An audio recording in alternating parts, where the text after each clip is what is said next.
कांग्रेस प्रवक्ता सुप्रिया श्रीनेत ने प्रधानमंत्री मोदी को आड़े हाथों लेते हुए डिबेट में सुधांशु त्रिवेदी के साथ उनकी जबरदस्त बहस देखने को मिली, जिनमें कांग्रेस प्रवक्ता ने प्रधानमंत्री मोदी की स्पीच को लेकर सवाल उठाए। जहां राहुल गांधी ने अडानी को लेकर प्रधानमंत्री मोदी से संसद में सवाल पूछे थे और जवाब में प्रधानमंत्री मोदी ने संसद में दिए अपने भाषण में ना तो राहुल गांधी का नाम लिया और ना ही अडानी का, और राहुल गांधी के पूछे गए सवालों पर प्रधानमंत्री मोदी ने एक भी जवाब नहीं दिया। आइए इस डिबेट को देखते हैं।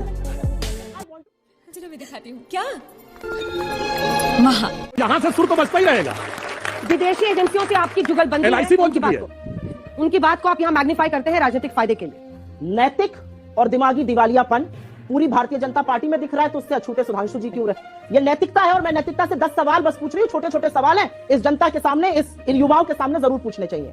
क्या अडानी घोटाले की जांच नहीं होनी चाहिए? ये हमारा पहला सवाल था। होनी चाहिए या नहीं होनी चाहिए? और जोर से बोलिए, होनी चाहिए कि नहीं होनी चाहिए?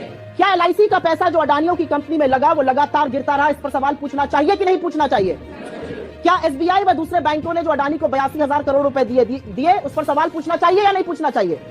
क्या ये नहीं पूछना चाहिए कि शेयरों के 32% से ज्यादा गिर जाने के बावजूद LIC और SBI को नुकसान हुआ अडानी में, उसके बावजूद इन्होंने FPO में 525 करोड़ क्यों लगाए? यह हमारा सवाल था। हमारा सवाल था कि 1 लाख करोड़ नष्ट हो गए LIC और SBI के मिलाकर, इस पर सदन में चर्चा होनी चाहिए कि नहीं होनी चाहिए? कौन है LIC के लोग? 30 करोड़ लोग हिंदुस्तान के जो LIC की पॉलिसी खरीदते हैं। 45 करोड़ जो अकाउंट होल्डर्स है SBI के, वो गवर्नमेंट बैंक है। अगर पार्लियामेंट नहीं सवाल पूछेगा तो कौन पूछेगा? क्या यह पूछा जाना चाहिए कि नहीं चाहिए कि $8 बिलियन से जिस व्यक्ति की आमदनी $140 बिलियन हो गई, उसके बचाव में सारी सरकार उतरी पड़ी है, सांसद उतरे पड़े? अरे अपनी सरकार का बचाव करिए, अडानी के बचाव में कहां उतरे पड़े हैं प्रभु? अरे देवा, ये गड़बड़ है बाबा, तेरी दादागिरी निकाल दूंगा मैं। क्या ये नहीं पूछा जाना चाहिए कि टोटल गैस ने अडानी की कंपनी में $50 बिलियन निवेश करना था, उसका डिसीजन परसों आ गया, वो रोक दिया गया? क्या ये नहीं पूछा जाना चाहिए कि डाउ जोन्स और S&P ने अडानी को अपने इंडेक्स से क्यों बाहर कर दिया? क्या ये नहीं पूछा जाना चाहिए कि नॉर्वे सॉवरेन फंड ने $200 मिलियन अडानी के शेयर अपने कल की तारीख में बेच दिए? क्या ये नहीं पूछा जाना चाहिए कि standard chartered, Credit Suisse, city group ने अडानी के पैसे लेने से मना कर दिया? और ये क्या ये नहीं पूछा जाना चाहिए कि इस देश का RBI, इस देश का SEBI, इस देश का SFIO, इस देश का MCA, ministry of corporate affairs, इस देश का इनकम टैक्स, इस देश का डिपार्टमेंट ऑफ रेवेन्यू इन्वेस्टिगेशन कहां है? Where is the directorate of revenue intelligence? I want to know. क्या ये बातें नहीं स्पष्ट होनी चाहिए कि अगर 16 लाख करोड़ मार्केट में डूबे, उसमें से 10 लाख करोड़ अडानी के थे, 6 लाख करोड़ तो छोटे निवेशकों के थे जिनका अडानी से कोई लेना देना नहीं? ये सवाल अगर सदन में चुने हुए सांसद नहीं पूछेंगे तो ये सवाल से बच के जा पाएंगे? प्रधानमंत्री लोग पूछ रहे हैं आपका रिश्ता क्या है, और प्रधानमंत्री मौनी बाबा बन जाएंगे? जवाब तो आपको देना पड़ेगा। आप शर्म करो, भगवान से डरो। बिल्कुल जवाब देता हूं। किसी भी फाइनेंशियल ईयर का, किसी भी चीज का फाइनेंशियल नेट प्रॉफिट या लॉस कब तय होता है? End of the financial year, at least एक क्वार्टर के बाद।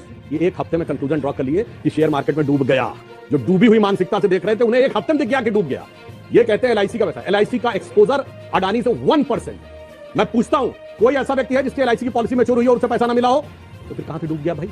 वो आपके दिमाग को डूबा हुआ। अब मैं आपको बताता हूं, आपने कहा, अब सुनिए, आप जब देखा आपकी फाइनेंस की नॉलेज कम है। अरे भाई, आपने हिंडनबर्ग एक विदेशी कंपनी है, ठीक है? ये बता दें, भारत की संसद या भारत के लॉ में कौन सा ऐसा प्रावधान है जिसमें जो विदेशी कंपनी भारत में ऑपरेट न कर रही है उसको भारत की JPC बुला सके? ये बता दें तो मैं इनकी बात पर विचार करने को तैयार। राजस्थान और छत्तीसगढ़ की सरकार क्यों नहीं कॉन्ट्रैक्ट कैंसिल करती अगर अडानी ऐसे ही भ्रष्टाचार में डूबे हुए हैं? तो थोड़ा सा तथ्यों के साथ बात करनी चाहिए। थोड़ा बहुत फाइनेंस का ज्ञान रखती हूं। इन्होंने कहा फाइनेंशियल ईयर के एंड पे कैलकुलेट होता है। जी नहीं साहब, CAGR वर्ल्ड ओवर, आप में से बहुत लोग जानते होंगे, financial institutions world over compounded annual growth rate calculate करते हैं। क्या होता है?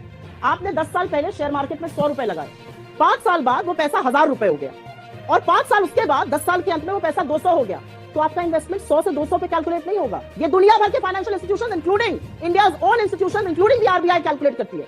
आपका इन्वेस्टमेंट 1000 रुपए से गिर के 200 पे आ गया। आप ये खुश हो गए, वाह भाई 10 साल पहले 100 लगाए थे 200 हो गए? नहीं, आपसे पूछा जाएगा, आपके पापा आपसे पूछेंगे 100 से 1000 जब गया था तब क्या करने बैठे? क्या बात है सर, क्या बात है सर, क्या बात, ये बात है।